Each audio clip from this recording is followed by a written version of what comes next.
Hello everybody. Hope all y'all are having a good day today. I am outside of our house. This is where we, well, Menai has a small nursery here. We have a lot more flowers on the other side, but this is the area where we wash our clothes.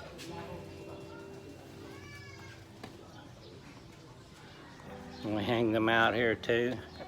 They still hand wash clothes here for the most part. And so anyway, I'm out here. I'm trying to get some quiet. My little girl, Linza, has got a song stuck in her head today and she's singing it over and over and over everywhere she goes. So I had to come out here to get some privacy and some quiet. Anyway, I don't know if you can see behind me or not, but between us and our neighbor, we have corn, okra, eggplant, some other vine and moringa for soup and things like that growing, and banana. It's always good to have stuff like that growing so you can have your own. And so anyway, I just wanted to take a little bit of time to share what we Future Love are doing in the next week or so ahead. But before I do that, I want to tell you that at the end of this video, I'm going to show you something that's pretty amazing to me. I hope you guys will like it, that I saw in the spirit the other day, and I'm just going to touch a little bit on it because I'm going to prepare a video to show the whole thing. But it was pretty amazing, at least I thought it was anyway. There was a time a while back, I don't know if you guys know it or not, but Mindanao, here on the island that we live on, has been under martial law now for 4 years. Almost right after I got here, war broke out in Marawi. It was a city that's maybe an hour drive from here, hour and a half drive from here. It's not very far because it takes an hour and a half to drive there going 40 miles an hour because the roads are like this and through mountains and everything. So anyway, it's pretty close. And war broke out there between ISIS and the Philippine army military, and so they declared martial law. And there was a pastor that we'd been working with for since the time we got here, feeding children in an area outside of Mahayag in the mountain area. And after martial law was declared and the military finally was able to make some advances on ISIS, ISIS was scattering, and they just so happened to scatter into the area where we were going with this old pastor friend of mine to feed and clothe children. And so for a while we were sneaking clothes in and sneaking food in to the children and things, and it finally got to where it was too dangerous for me to go, and eventually we just had to stop. It was just too bad. But the last time that we went, we had to find a new way to get there because the main road it was monsoon season. We had heavy rains and it washed out the bridge, and it was a big bridge, and completely washed it out. And I'd already made promises to the children that we were going to bring them supplies, and so we had to figure out a new way. And the only way we could get there was taking back trails through all these rice fields. Rice fields are broken up into squares and rectangles and stuff like that, and there's berms that you can ride on, or kind of ride on. And so anyway, we had to make our way there. What normally takes maybe 40 minutes to get to, it took us 4 hours to get there, going these back roads and stuff. And on our way there, we ran into a pack of these scattered ISIS. And I'm gonna tell you, my heart, they were coming this way, we were going this way, and they were completely loaded up, grenades, everything. And one made eye contact with me, and I made eye contact with him. I didn't make any facial expressions. I just kept going. And my pastor friend that was with us, he got so worked up and so upset that he couldn't even perform. He was throwing up his stomach and everything. He was so upset and worried because he just knew that his American friend, missionary, was about to get kidnapped and beheaded, and he was like, why me?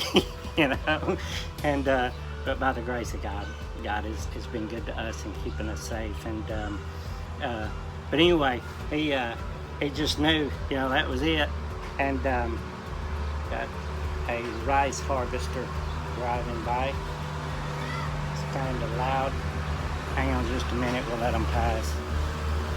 So anyway, that was the last time that we went to that area. It was just too, you know, it was too bad. And we're still under martial law here.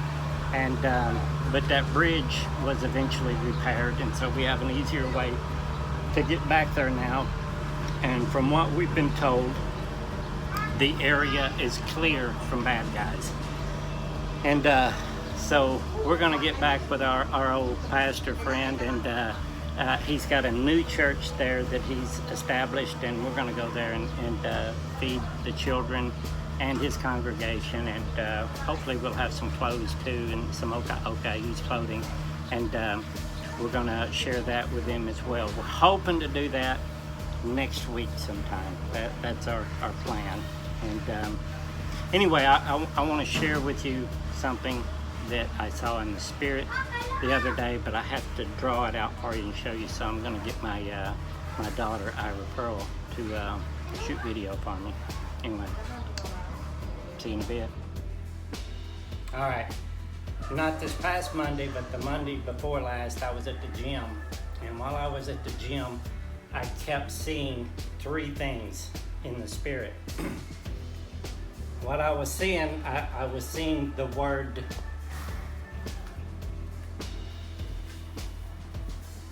virus with a very large V. Then I saw vaccine with a very large V. And then I saw C19.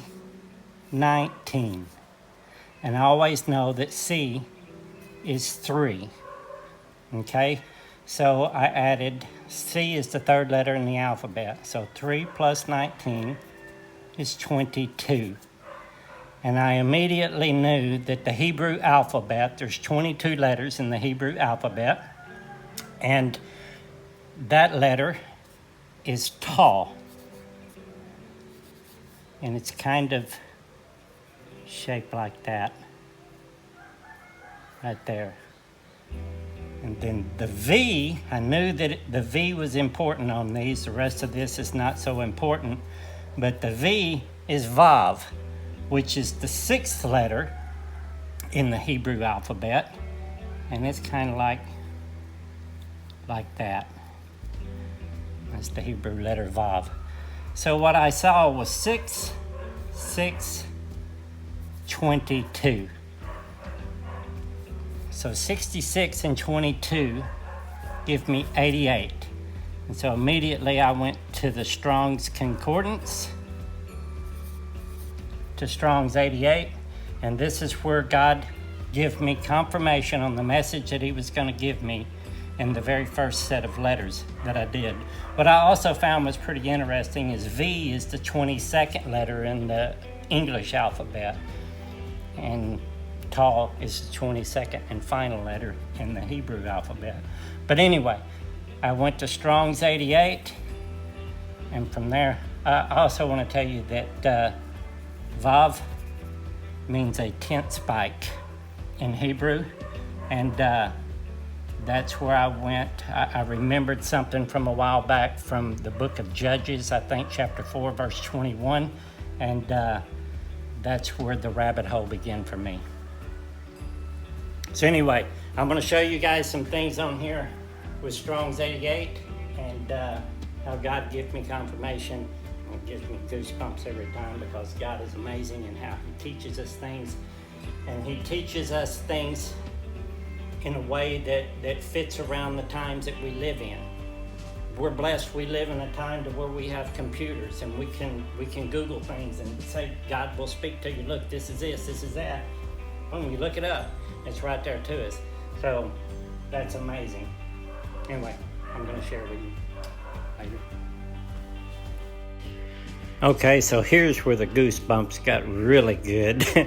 This Strong's 88 is the Greek word adialeptos. I think I'm saying that right. And it means incessant, unceasing, and unremitting. As in, whenever you look at it a little bit deeper, a persistent cough. I don't know about you, but that means confirmation to me, because all I seen in the beginning was virus, vaccine, and C-19, and that's everything that COVID is. As I said in the beginning, I'm going to make a video on all of this soon, Lord willing, but I do want to touch on something that stood out to me immediately, and that was with the letter Vav. And the letter Vav means a hook or a tent peg. And whenever I heard tent peg, it stirred up a memory in me of an old Bible verse from Judges chapter 4, verse 21. There was a time right before all this COVID mess started that I'd read Judges chapter 4, verse 21, and there was something about that just, I knew by looking at it that there was something much, much deeper to this verse. And so way back then, I looked into it and I looked at the words, and it just totally blew my mind. But I couldn't find anywhere to put it together to make it fit at the time. I knew I was being shown this, that there was a reason for it, but I knew then was not the time, that the time would come later whenever that verse would come into play, and it has come into play now. Like I said, I plan on making a video on this and reveal everything that was revealed to me in it. It has everything to do with what's going on in this day and age, and it's amazing, and I look forward to sharing it with you guys. Anyway, until next time, till the video comes out, I love you all. God bless.